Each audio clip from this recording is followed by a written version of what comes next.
एक बार फिर से आप सभी का बहुत बहुत स्वागत है हमारे YouTube चैनल पे। आज फिर से मैं आप सभी के लिए जियोग्राफी चैप्टर 6, ये क्लास 9th का चैप्टर है जिसका नाम है जनसंख्या। तो आइए हम आप सभी को क्लास 9th चैप्टर 6 जियोग्राफी जिसका नाम है जनसंख्या, इस चैप्टर के सबसे इंपॉर्टेंट बातों को बता देते हैं। और सबसे पहले मैं बता दूं कि ये न्यू सिलेबस के हिसाब से बनाया गया, तो आपके एग्जाम के लिए काफी इंपॉर्टेंट है। सबसे पहला स्लाइड हमारा कहता है कि जनगणना क्या होता है, जनगणना से आप क्या समझते हैं। तो देखिए, एक निश्चित समय अंतराल में जनसंख्या की आधिकारिक गणना जनगणना कहलाता है। मतलब एक समय सीमा निर्धारित की जाती है और उस समय सीमा के अनुसार अपने देश के अंदर कितनी जनसंख्या है, इस जनसंख्या की गणना अर्थात गिनती करना ही जनगणना कहलाता है। सर्वेक्षण के बारे में भी आपको पता होगा, गांव घर में अक्सर लोग सर्वे करने आते हैं, जनगणना करने आते हैं। तो ये सारी चीजें गांव में आपको देखने को मिलेगा। हालांकि शहरों में पता ही नहीं चल पाता है जनगणना के बारे में, लेकिन गांव में ये बहुत ही अच्छे से पता चलता है कि सरकारी अधिकारी आते हैं और वो कागजों में अपने परिवार के पूरी जानकारी को लिख के लेके जाते हैं। अब हम बात कर लेते हैं भारत की जनगणना के बारे में। तो भारत में सबसे पहले जनगणना 1872 में हुआ था। याद रखिएगा, ये क्वेश्चन पूछा जा सकता है, आप बताएंगे 1872 में सबसे पहला जनगणना हुआ था। हालांकि 1881 में पहली बार एक संपूर्ण जनगणना की जा सकी, पूरा अच्छे तरीके से जनगणना जो है वो 1881 में पूरे भारत का किया गया था। उस समय से प्रत्येक 10 वर्ष पर, याद रखिएगा, जनगणना जो है वो हमेशा 10 वर्षों पे होता है। तो 1872 और 1881 के बाद हमेशा 10 साल के अंतराल पर भारत में जनगणना होती है।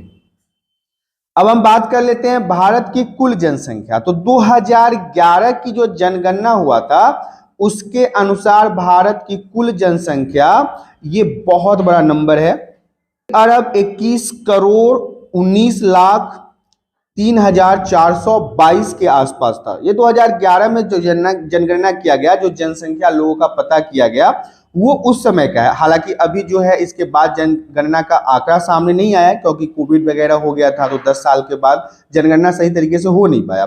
अब देखिए, जो पूरे विश्व की जनसंख्या है उसका 17.5% हिस्सा सिर्फ और सिर्फ हमारे भारत का ही है। मतलब पूरे विश्व में जितनी जनसंख्या है उसका लगभग 18% लोग सिर्फ और सिर्फ भारत में ही रहते हैं। सबसे अधिक जनसंख्या वाला राज्य की अगर बात की जाए तो 2011 की जनगणना के अनुसार देश का सबसे अधिक जनसंख्या वाला राज्य जो है वो उत्तर प्रदेश था। यूपी है जिसमें सबसे ज्यादा लोग रहते हैं, जहां की कुल आबादी की अगर बात की जाए 30 करोड़ 92 लाख 81,477 लोग यूपी में रहते हैं। उत्तर प्रदेश में देश की कुल जनसंख्या का 16% हिस्सा निवास करता है। पूरे भारत में जितनी जनसंख्या है उसका लगभग 16% हिस्सा केवल और केवल उत्तर प्रदेश के अंदर ही रहता है।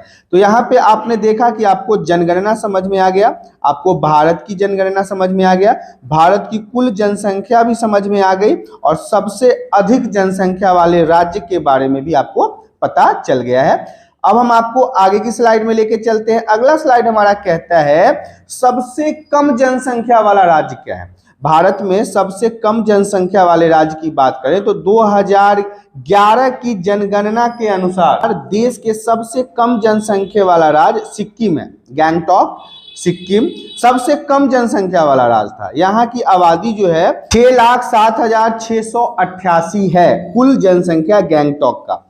अब बात कर लेते हैं भारत की आधी आबादी वाला राज्य, मतलब कि भारत की लगभग आधी आबादी वाले 5 राज्यों में ही निवास करती है। पूरे जितना भी भारत की जनसंख्या है उस जनसंख्या का जो आधा 1/2 अगर कर लिया जाए तो वो केवल और केवल 5 राज्यों में ही निवास करती है। वो राज्य कौन सा है?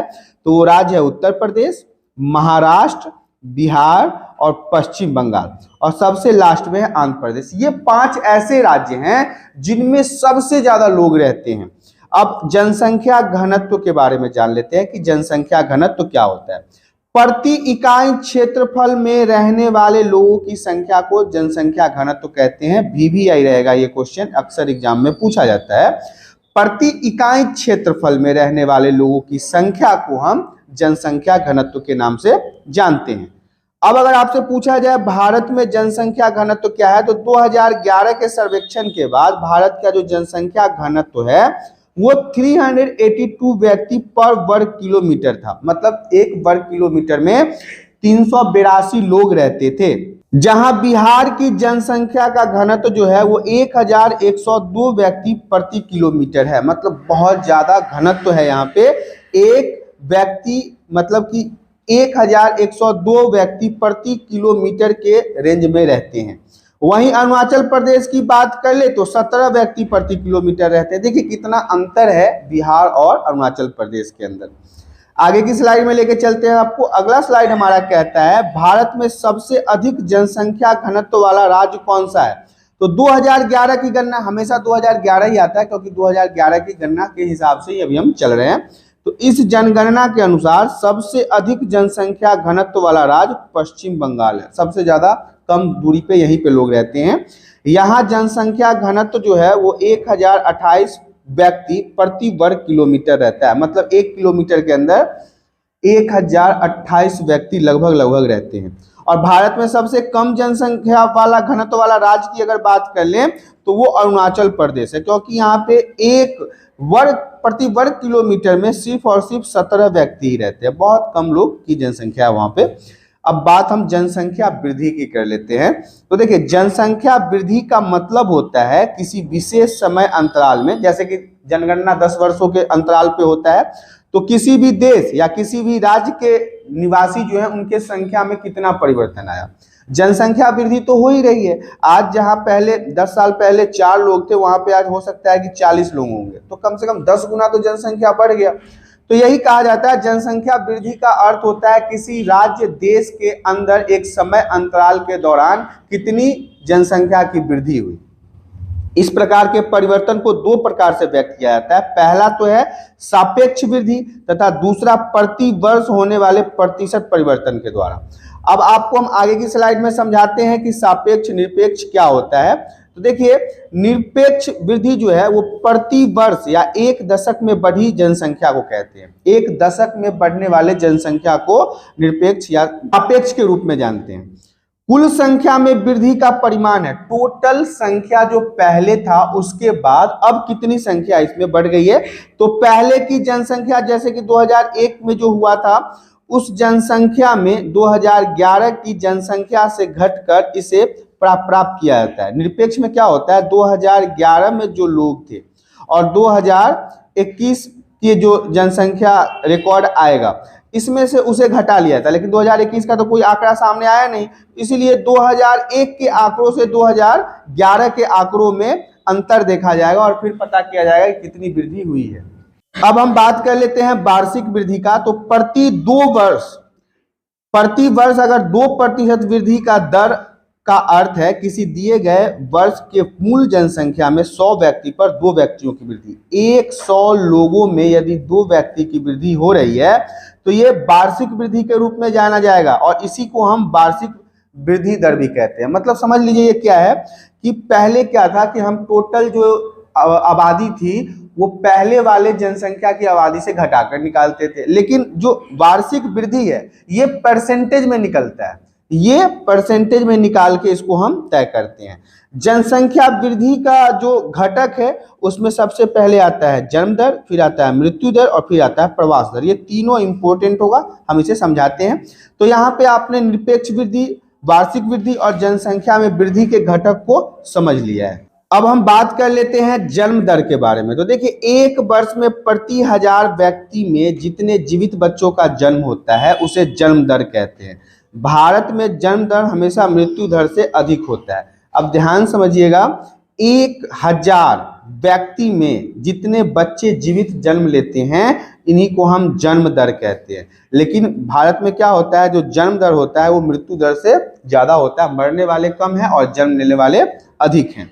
मृत्यु दर क्या है 1 वर्ष में प्रति 1000 व्यक्ति में मरने वाले की संख्या को हम मृत्यु दर कहते हैं।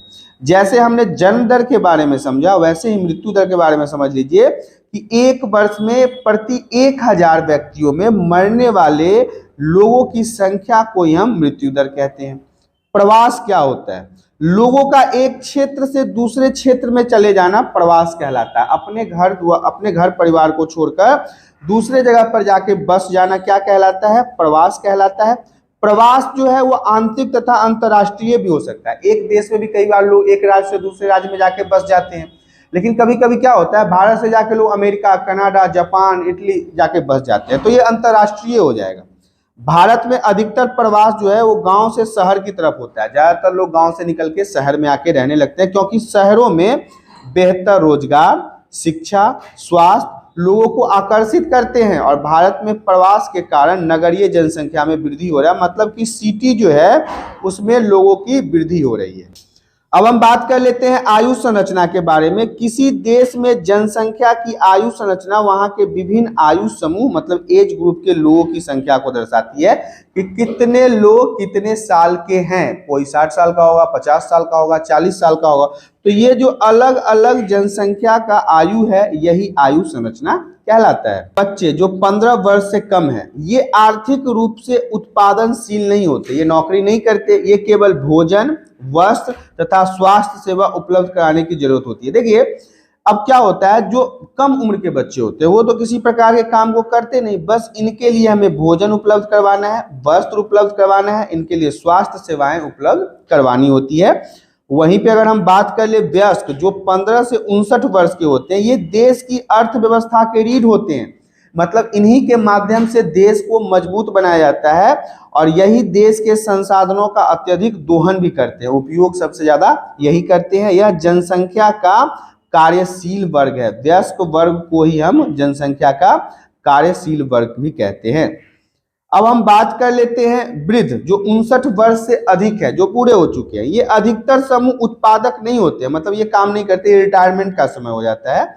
ये कार्यशील तथा अवकाश प्राप्त दोनों हो सकते हैं, मतलब कि ये काम भी करते हुए नजर आ सकते हैं या फिर छुट्टी पे, मतलब कि काम नहीं करते हुए भी नजर आ सकते हैं। ये अपनी इच्छा से कार्य करते हैं। कई बार आपने देखा होगा 59-60 से ऊपर के भी लोगों को आपने काम करते हुए देखा होगा।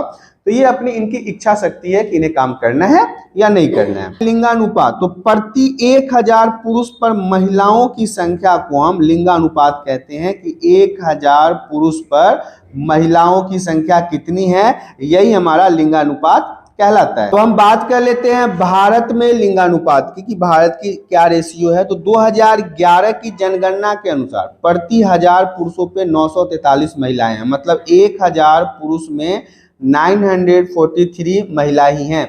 मतलब समझ लीजिए यहाँ पे लगभग 40-50 लोगों की शादी नहीं हो पाती, क्योंकि उन्हें लड़कियां ही नहीं मिलती है, क्योंकि यहाँ पे 1000 पुरुष पे 943 महिलाएं हैं। 2011 की जनगणना के अनुसार केरल में लिंगानुपात 1084 है, जबकि दिल्ली में लिंगानुपात 866 ही है।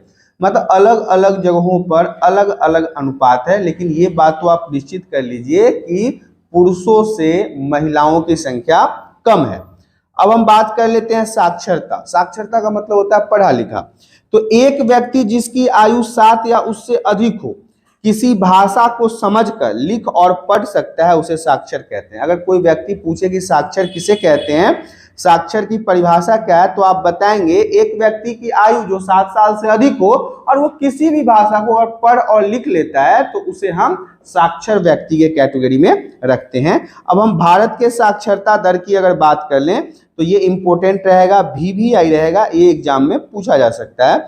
भारत की जो साक्षरता का स्तर है वो लगातार सुधार तो हो रहा है। 2000 की जनगणना के अनुसार देश की साक्षरता 74.8% है, जिसमें पुरुष की साक्षरता 82 और महिलाओं की साक्षरता जो है वो 65 है। मतलब 100 में से 65 महिलाएं ही पढ़ी हुई है और पुरुष में से 100 में से 82 पुरुष ही पढ़े हुए हैं।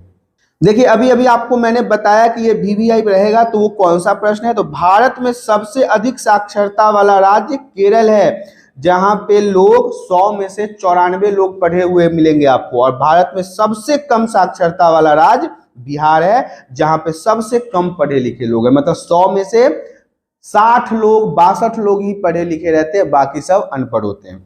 तो ये हालांकि बिहार में भी साक्षरता का जो दर है वो धीरे धीरे बढ़ता जा रहा है, लोग अब शिक्षित होते जा रहे हैं, क्योंकि ये आंकड़ा 2011 का है तो इसमें हम सही अनुमान नहीं लगा सकते हैं, लेकिन अब सुधार हर जगह पे देखा जा रहा है। आगे की स्लाइड में बढ़ते हैं। अगला स्लाइड हमारा कहता है व्यावसायिक संरचना क्या है।